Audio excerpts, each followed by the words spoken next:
వేసవి వేడిపై దాడి చల్లటి రిఫ్రెషింగ్ స్టాప్ తో హాయి. ఖమ్మం భద్రాద్రి జిల్లాలో నిన్న రాత్రి నుంచి వర్షాలు కురుస్తున్నాయి. దీంతో వాతావరణం చల్లబడింది. ఖమ్మం, సత్తుపల్లి, మనుకూరు, భద్రాచలం 2 జిల్లాల్లోనూ అన్ని ప్రాంతాల్లో ఈ తెల్లవారుజాము నుంచి చినుకులు పడుతూ ఉన్నాయి. ఇక వాస్తవానికి నెల 9 నుంచి ఉష్ణోగ్రతలు భారీగా పెరుగుతున్నాయి. మరియు ముఖ్యంగా 3 రోజులుగా గరిష్ట ఉష్ణోగ్రతలు 43 నుంచి 44 డిగ్రీలకు చేరుకున్నాయి. 20 మందికి పైగా వడదెబ్బతో చనిపోయారు. అయితే వర్షాల వల్ల వాతావరణం చల్లబడి జనం ఉపశమనం పొందుతున్నారు.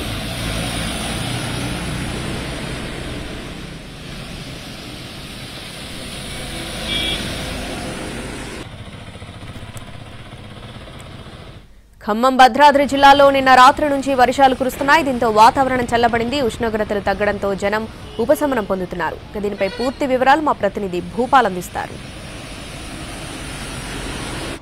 ఖమ్మం, భద్రాద్రి జిల్లా వ్యాప్తంగా ఈ తెల్లవారుజాము నుంచి భారీ వర్షాలు వస్తున్న పరిస్థితి ఉంది. ప్రధానంగా గత అర్ధరాత్రి నుంచి కూడా వర్షం అయితే ప్రారంభమైంది.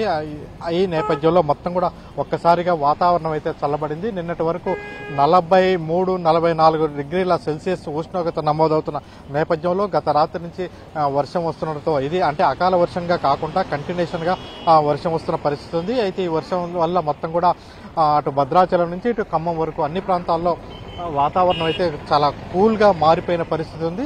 ఈరోజు మనం చూస్తున్నాం, రోజు 7 గంటలకే ఎండ ఎక్కువగా ఉండి ఉక్కపోతగా ఇబ్బందికరమైన పరిస్థితి ప్రతి నిత్యం ఉండేది. అలాంటిది ఒక్కసారిగా వాతావరణం మార్పు వల్ల, వర్షాల వల్ల చల్లదనం వచ్చిన పరిస్థితి ఉంది. దీంతో కొంత ప్రజలైతే సేద తీరుతున్నారని చెప్పవచ్చు. ఎందుకంటే నిన్నటి వరకు ఎండల వల్ల చాలా ఇబ్బంది పడ్డారు. బయటికి రాలేని పరిస్థితి, ఉదయం 10 గంటల వరకు కూడా బయటికి రాలేని పరిస్థితి.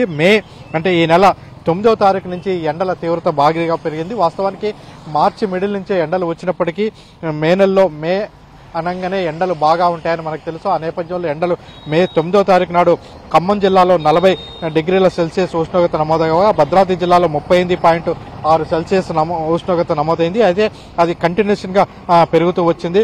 11, 12, 13, 14, 15 ఈ తేదీల్లో మాత్రం దాదాపుగా ఉష్ణోగ్రత మాత్రం 43-44 డిగ్రీల సెల్సియస్ ఉష్ణోగ్రత నమోదు అవుతున్న పరిస్థితి. ఈ నేపథ్యంలో కొంత ప్రజలు మాత్రం ఇబ్బంది గురైన పరిస్థితి. అయితే 45 డిగ్రీల సెల్సియస్ దాటితే, అంటే దాదాపుగా 45 డిగ్రీల సెల్సియస్ దాటితే రెడ్ జోన్ గా ప్రకటిస్తారు. కానీ 35 డిగ్రీల నుంచి గ్రీన్ జోన్ గా ఉంటుంది. అయితే 35 నుంచి 45 మధ్య ఎల్లో జోన్ గా గుర్తిస్తారు. అయితే 40 నుంచి 45 వరకు ఆరెంజ్ జోన్ గా గుర్తిస్తారు. ప్రస్తుతం అయితే ఆరెంజ్ జోన్ గా ఉన్న పరిస్థితి.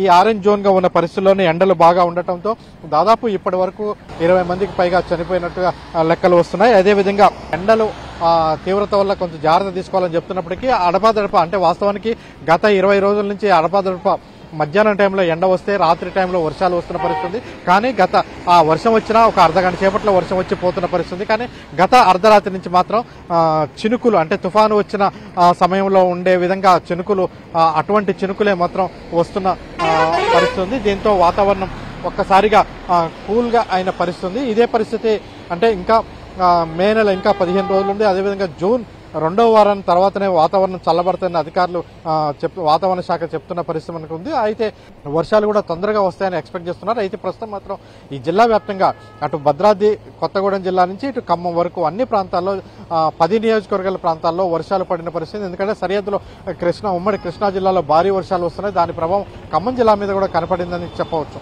కెమెరా పర్సన్ పొద్దుతో భూపాల్, NTV, ఖమ్మం నుంచి.